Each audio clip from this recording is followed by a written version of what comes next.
Your Excellency, welcome to the World Government Summit and the World Government Summit's Government Experience and Government Services Forum 2024. How has your visit been so far? Okay, thank you so much for inviting your interview, and I would like to say thank you to all organizers of World Government Summit. It's my first time on behalf of Mongolian government. I was elected as a member of parliament in 2016. I was initiated with the member of parliaments for the parliament ad hoc committee of digital policy. We have been working together since 2018 to 2020. When I was re-elected as a member of parliament, that ad hoc committee expanded as a standing committee. We have been working on legislation of the digital policy and innovation by 2 years. Our government decided to establish the new Ministry of Digital Development and Communication in 2022. And I was appointed as a minister at that time, and I was leading the set of all legal frameworks of the digital policy and innovation by 2 years.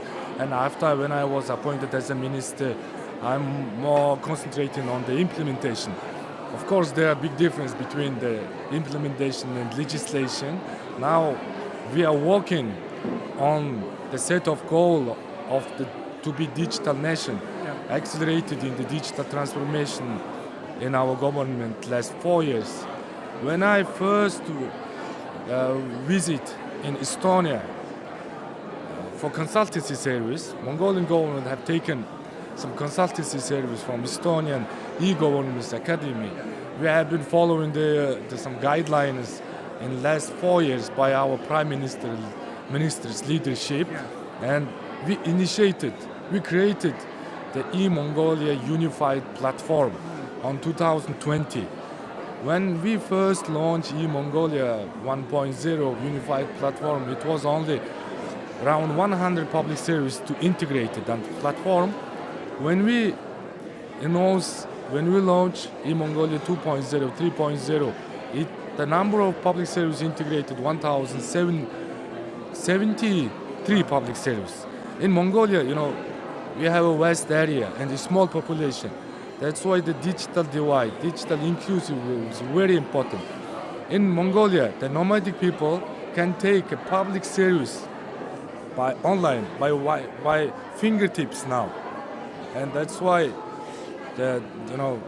we concentrate on the trust between government and citizen.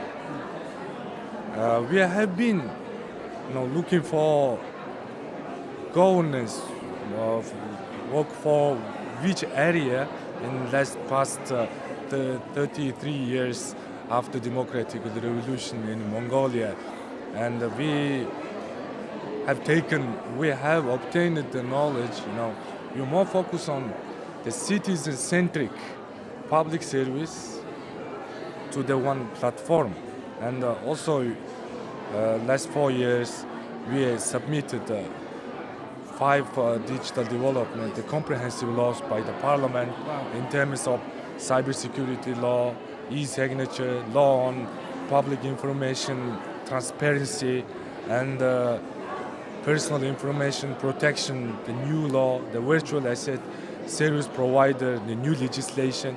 Now we have been implementing those policies in the regulation formulated by parliament, by ministry, by government, and the legal framework is very important for us to accelerate our digitalization in the last 4 years, the last 4 or 5 years, and now in the future we're going to more concentrate on the digital infrastructure.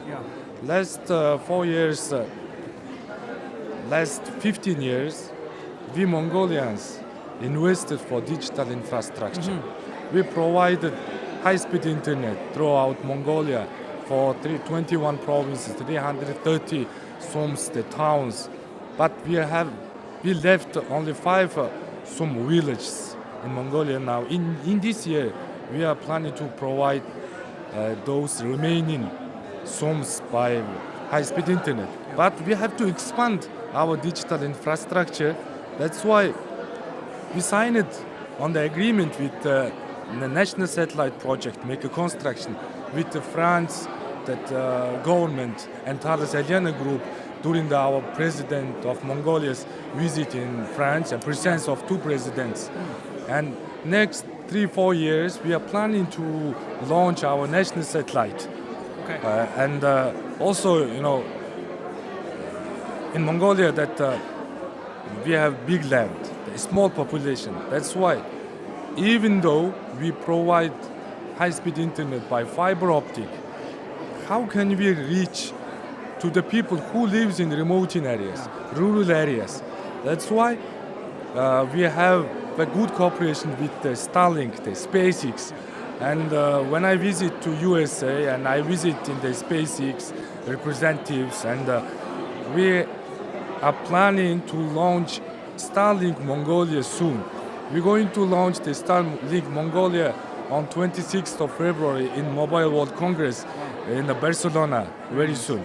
And imagine, the herders, the nomadic people, how do they take the public service by online, by one fingertips? And digital divide is very important, and we are having a good cooperation with the low orbit connectivity companies and national satellite companies. When we accelerate our digitalization of government, we never forget about digital infrastructure. Yeah, excellent. So, Your Excellency, what is your focus on? And that's an incredible journey that you have ongoing right now. This conference, we heard a lot about artificial intelligence. It's the word of the conference. What are some of your gatherings from the conference that where can AI assist governments to propel further into the future? When I visit officially in USA, I have met with some companies which has experience on AI in terms of Ernst Young and some companies. But we have to work together. We have to stand with all nations for peace and prosperity. And AI is challenging everywhere. That's why we are planning to formulate our policy direction of AI. But we need the AI, good technology, but we never forget about the human center. In our government, when we introduced one integrated platform which called Shilin.gov.mn, which is translated by glassy, means the transparency. Our parliament approved the public information transparency law. By that law, the government, agencies, all public sectors needs to publish their all information in the one platform. That platform is against corruption, against the bureaucracy. Also, when we collect those information from the state, from the government, we have now almost 970,000 units of information and 39 categories. Those information transform to the big data. When we collect all big data, we can use AI. And when we collect all information, we can use the AI's the positive things for our decision making. That's why when we first start to implement the policy direction of AI, we started to collect those information by law. In Mongolia, we more concentrating on the transparency of the government. That Shilin.gov.mn is all information is there, and in future we would like to for private sector they can make a commercialization. They can use that big data. If they use that big data and they can make a benefit, And for the public sector, when we make any decision based on the big data, which we collect into the one platform, it's very useful. That's why all countries work together to collect information. So, after that, we're going to use that. We're going to use the very positive things of the AI. Excellent. That's why the World Government Summit is the main topic is the AI, the future. Yes. And I consider that future government will be digital first, Yeah. but human-centered. Human-centered. Thank you so much, Your Excellency. We appreciate your time that you've spent with us and also this conversation. We wish you all the best in your digital transformation journey, and we wish you all the best for Mongolia in the years Thank to you come. so much. Mongolia is a landlocked country, but not mind-locked, not Thank you. space-locked. That's why we can walk foreign countries throughout technology, Yeah. throughout space, throughout those big data. Yes. We can walk together. Also, thank you so much. Thank you so much. Thank you, Your Excellency. Thank you.